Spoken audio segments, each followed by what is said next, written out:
Hey guys, Crusher045 here. It has been an incredibly long time since I've recorded anything on my channel, and I know since I recorded last time I was playing games, I was playing Scooby-Doo. That will eventually be finished as well. But because I'm going back to college soon to finish out the rest of my time there, if you will, I figured it'd be a really good way to get back into YouTube by playing some more Political Process, especially now that there's been a new update. You can expect a video from me going over my favorite features, going over the features in general pretty soon, because it is a fantastic update. It's the election night update that I've been talking about since the very beginning of the series. So there have been a couple of changes to what I've had to do in order to accommodate. The lucky thing was the save was still accessible for our character, so I was able to go in and actually pull his, politician DNA. So whenever you look at the customized screen, you have this load preset. I was able to pull his preset from the other game. So his age is the same. His history still remains the same for the most part. This one was a little buggy. I had to fix it. Because when I loaded it in, the mayor part had this listed, but it also had another tab listed from the other game. So there were two, and I wanted to fix that. If you look at policy, all the policy stuff is the same. His traits are the same as we had them. All of the advanced info is the same, which is just fantastic to have. I think this should technically be a term 1, so I'm going to change that just to... Oh, okay. It won't let me delete the 0 until I put a 1. Alright. So that's all the same, and so nothing really has changed, but you might notice a new tab right off the bat, and that is Family. So this episode of our series, I want to make it kind of a big jamboree in a way. A whole lot of events going on, a whole lot of different changes, just some quality of life, and showing off some of the election night, especially because it is 2024, which means in game there's going to be another presidential election this year, and you'll get to see what the new election night system really looks like firsthand, and hopefully you'll actually really enjoy that, because I really do. Alright, so the first thing I want to point out is this Family tab. If we click on it, you see we can now pick a spouse and a child if we would like to.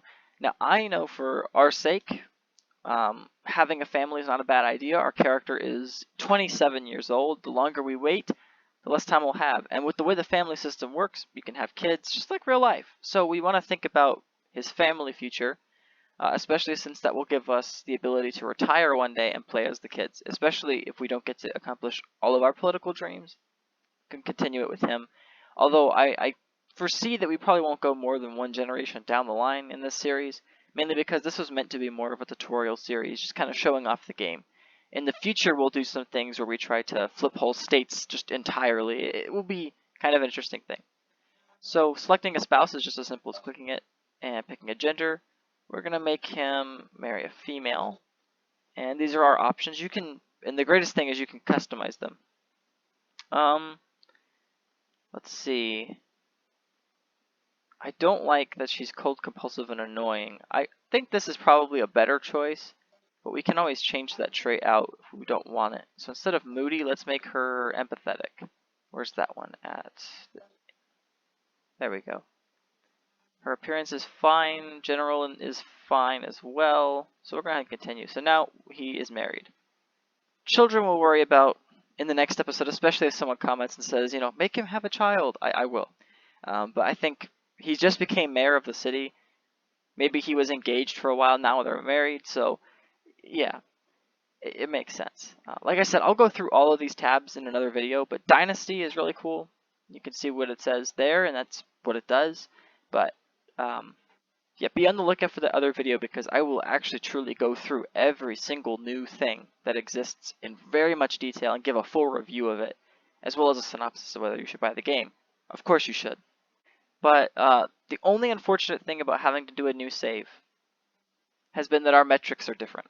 So if I go into budget, I can't see the graph anymore. If I go into economy, no graph. All the graphs are gone. And the only reason they're gone is because of the way that the game works. I couldn't quite go in and save everything. And if I loaded the old save, which I actually deleted to save some space, the old save had none of this information. It was all grayed out. Everything was really off. Certain politicians' faces stopped existing. It just looked really weird, and it's because the game had changed status, so it made more sense to just kind of start fresh in a way, but continuing from the legacy we've already built. I mean, why throw that away? Um, so he's now different, obviously. But if you look at everything else, it's pretty much the same. We do have one extra protege than we used to. And the reason we have one extra protege than we used to is because your spouse counts as a protege. I don't want her to run for anything, but if we decide to, if you guys would like to, I can have her run for whatever office you guys feel is necessary. But I kind of like the idea of her being more like a true political spouse in a way where they don't get involved themselves. They just are there for they support and maybe even lobby position themselves. Districts wise, everything has changed a little bit. So I didn't change these districts like I did last time because the game has changed them. It used to be that I had to manually enter independents into the game. Now there's a 17% baseline independent across the board and 16 in the national. So Kansas is 50% Republican, 33% Democrat with 17% independents. And I know you guys might think, isn't this going to be impossible to flip the state? With this new update, I've actually had the opportunity to play a game just to kind of get used to the new way everything looks, and I managed to turn Delaware entirely red. I mean, we had elected a Republican governor that year. I became a Republican senator. It was crazy. You could turn just about anything red or blue.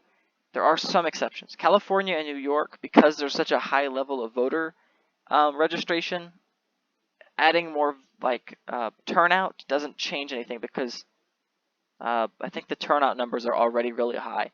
So you can't turn enough people out in general to flip the election. That's been my experience with it. But Kansas, we should be more than able, I should say, to flip Kansas red. So now I'm going to show you some of my favorite things really, really quickly, and then we'll get through the office portion of this, which is passing laws, bills, and seeing the election. If we go to politicians, you can see us, you can see rankings, and all of those sorts of things. City council. Now you can see it actually tells you a breakdown of gender and political affiliation. There are independents now that will run.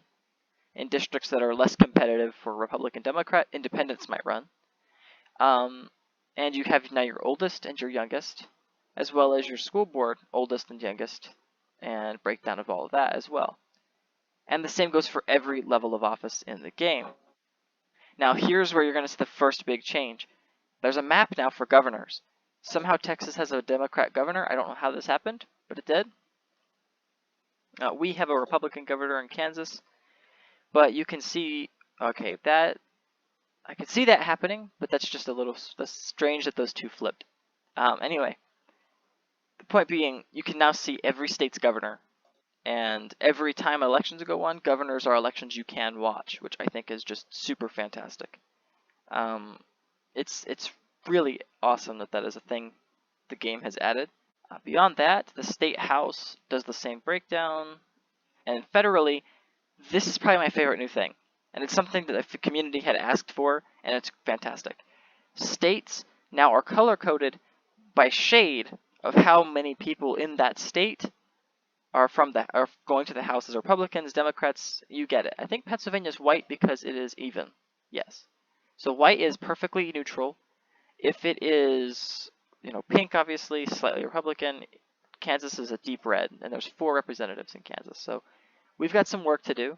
Florida's a light blue. That's really surprising. Senate is very interesting as well. Same thing as before. However, now, instead of me having to go and track down everyone's name by scrolling, now I can just click on the state that I want and say, okay, who are Kansas's senators? And it's these 2. So that helps a lot. It really, really does. It just makes the game so much easier, I should say, to go in and actually pick out the things that you want.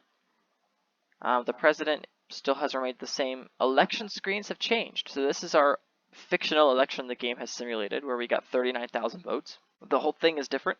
You can see the name of the election. You can click on this. It gives you a description of the candidates that are in it. So I suppose an easier way to do this. I think the easier way to do this would be if I pulled up a different election. So, for instance, see the faces are gone. It'd be easier to do it in the future. I think we'll do it in the future. But if you click on it, it will give you a description of the 2 candidates. But I can't because this candidate doesn't technically exist. You can see the margin of victory. which is fantastic. It makes it so much easier than me having to punch the calculation, and now the game tells you, so you can see which districts were really competitive, which ones were not so competitive. City council, school board, both of those things. So, and now there's polling, which will be super helpful because there's a presidential election going on. We can view the national polling when it gets there of what states look like what, and we can even go by state if you want. I think that's here. Yeah. All right. So it's been 11 minutes of recording. I'm gonna just continue. I think in another video, I'm gonna have to continue some of this stuff into the next video. We'll start working on the mayor stuff. We'll simulate the election in the next video. We'll get to week 44 in this video. We don't have any challenges. We have not passed any legislation. The one thing I want to check, actually, just go on. Oh, and now I need to create the budget. That will be fast forwarded like before, because I need to balance this all out, and that's not particularly easy to do. We have like no taxes at all in this city. That's it's great, I guess. Let's see where I can cut costs.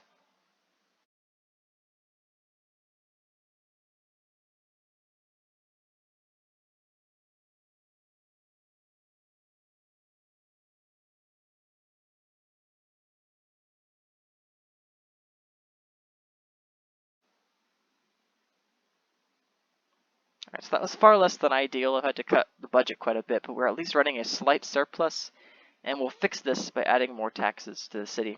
As you know, we might need to. We gotta pay for better programs for education and stuff, so hopefully that will get fixed. But for now, we have a slight budget surplus, which is what we're hoping for.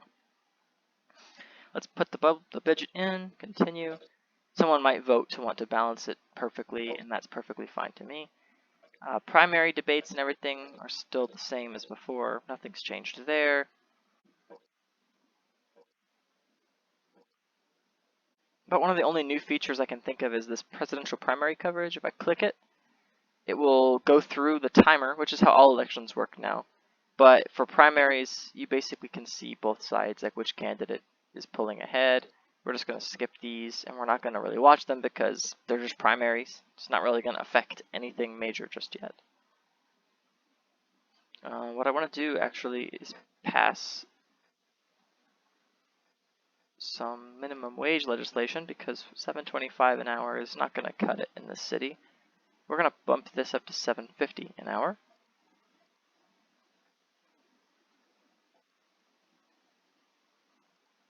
I support it, of course. That actually gained us some support.